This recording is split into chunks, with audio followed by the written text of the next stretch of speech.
صباح الخير شوكتي. صباح الخير ماكس. أروح. يلا اخرج. صباح الخير متابعيني. شيء أكيد وأهم شيء لازم ريوق الحيوانات. أقدم لكم حيوانات الحلوات. هذا طيور الزينة ما شاء الله كلهن مفقسات. اليوم إن شاء الله راويكم الإنتاج مالتنا. وهذا أقدم لكم الفناجس الحجم الوسط والحجم الكبير وأيضا مفقسات ما شاء الله كلهن عندهن أولاد.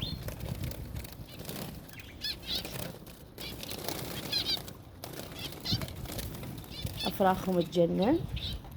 طبعا هاي الفترة فترة التزاوج.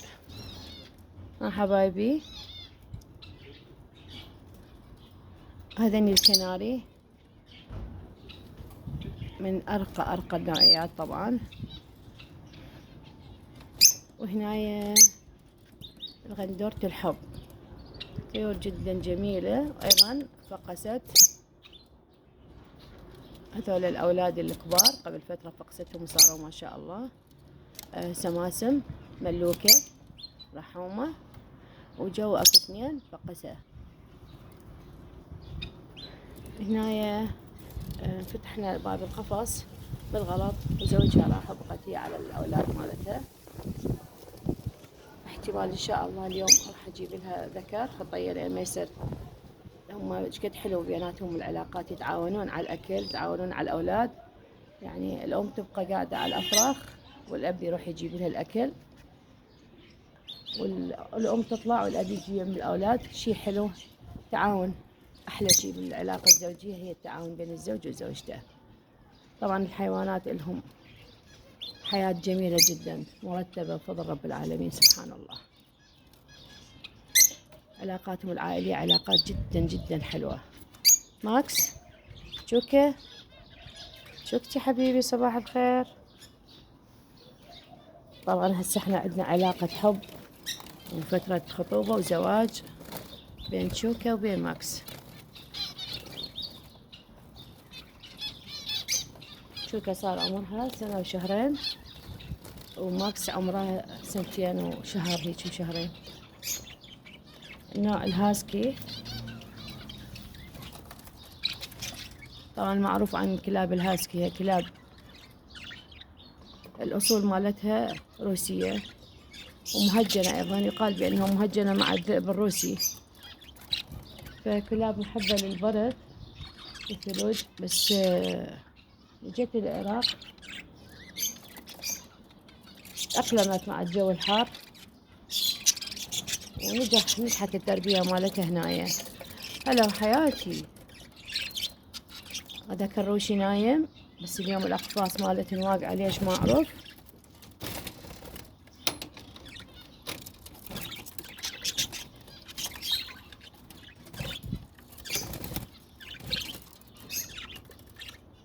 هلا حياتي. ماكس ماكس ماكس ماكس شوكة. هلا ماكس ماكس.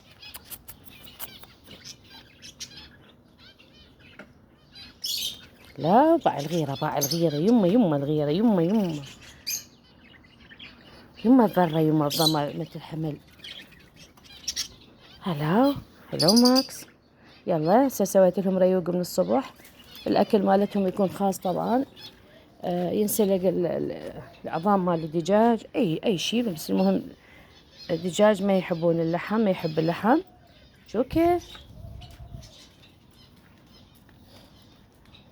سويت لهم ريوق. هسه أكلهم يجهز.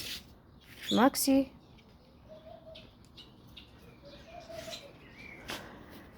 وهنا الطيور مالتي هسه شوي نوبحة تجي ينتظرن الريوق مالتهن. حنطة يومية أخلي لهم تقريبا 2 3 كيلوات لوجه الله تعالى. اللي يحب يكون عنده صدقة جارية أمام الله مقبولة طبعا، لأن الطيور الحيوانات تسبح بالحمد والشكر رب العالمين، وأيضا تدعي لأهل البيت بالرزق والعافية.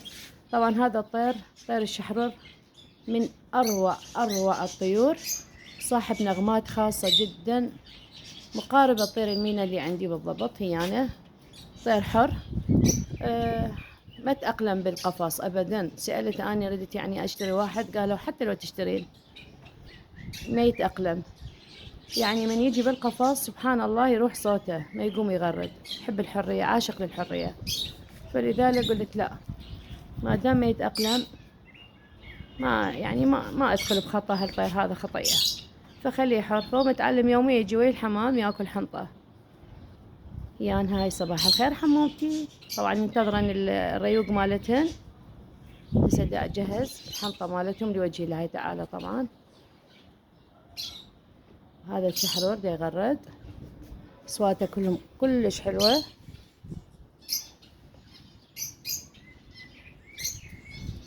ماكس حبيبي،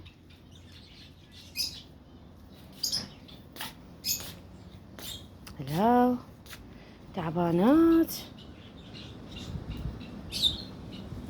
الجو اليوم غيم سبحان الله، كأنه ما رجع الشتاء مرة ثانية علينا. هواء عالي. شو مسويات اليوم بالحديقة؟ لعبات طوبة. صباح الخير. هسه علي لازم اني احضر لهم خطية ريوق الطيور، الحيوانات ايضا. وان شاء الله صباح خير علينا وعليكم يا رب.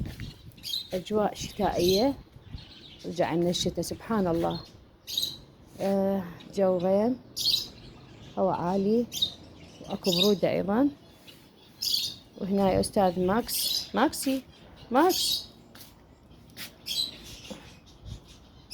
يلا يلا انتي، يلا شدي حيلك، جيبي لنا فرافيش صغار مثلك حلوات حبيبي. طبعا احب الحيوانات، وخاصة العفو الكلاب. فيها صفات حلوة، الوفاء، مخلصة، مطيعة، ما تنسى الفضل. يعني شوف من الصبح واحد يعني يجيك مناظر حلوة تتلقاك شلون فرحانة، ومن تغيب عنها فترة تحس كأنه ما أعرف، مثل الطفل الصغير ينتظر أمه. والله العظيم تركتها فترة، جيت لقيتها ما تاكل، وشافتني حركات غريبة عجيبة، كأنها ما تقولي وين كنتي، ليش ابتعدتي. ماكسي الحلو، ماكسي.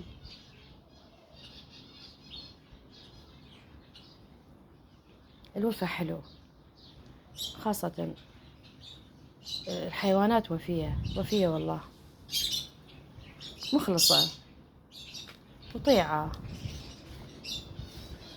هسه قلبي هسه راح نسوي لهم ريوق خطية. خليتهن جدرية على النار. ينسلق الأكل مالتهن، ما أحب أنطيهن أكل ني أبدا.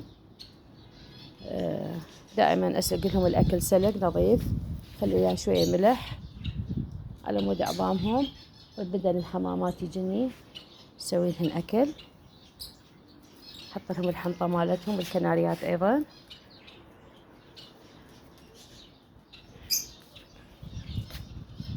متابعيني إن شاء الله يوميات حلوة.